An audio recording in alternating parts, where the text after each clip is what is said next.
sort of dark. I'll apologize in advance. Small T trauma. It is the impetus for the drama behind the banal details of who did the dishes or who forgot not to knock the glass off the tabletop. Stop the sinister yet delicate sonata. Stop dancing the ballet of my dark history.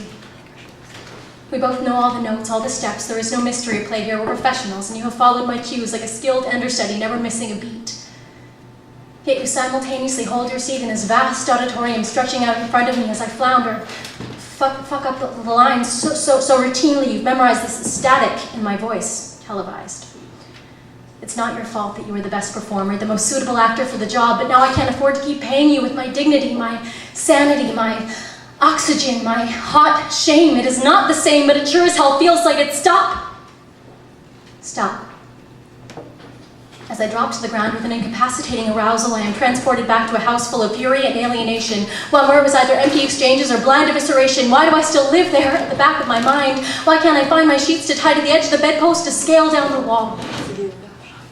Oh, it seems my mother is washing them to hide the evidence, her smile fragrant and sunny like a not quite funny, ironic cartoon. And there I sit, useless, too big for my child's bedroom. So one day I saw you serenading at the window with an empty, guarded face, an impatient, resentful embrace, and I thought, well, the answer is clear. It's got to be better than up in here, and I jumped. I'd say it was blind faith, because blind people get accustomed to understanding a familiar environment, and you were my home away from home. But I couldn't risk losing this new roof over my head, so I took my injured protests and I swallowed them instead. So with every word you read of our script with uncanny precision, I would slip, trip, fall into the division between us, forcing open the crack, causing tectonic shifts from which there was no turning back. The goal was not to be found, not to be heard, not to be hurt, not to be accessible at all. And every time I would fall silent, you would call me back like a lost animal, and I would just freeze, hoping the hunters that only I could see would miss me as I disappeared, put away their rifles, and finally leave me be.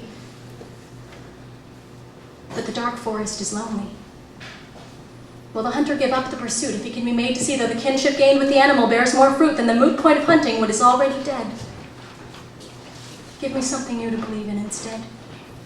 Teach me that every time I disassociate, you still choose to associate with my fractured little self, and maybe my heart will begin to self-regulate. Maybe, before we escalate into a game of predator and prey, I'll be able to say, stop!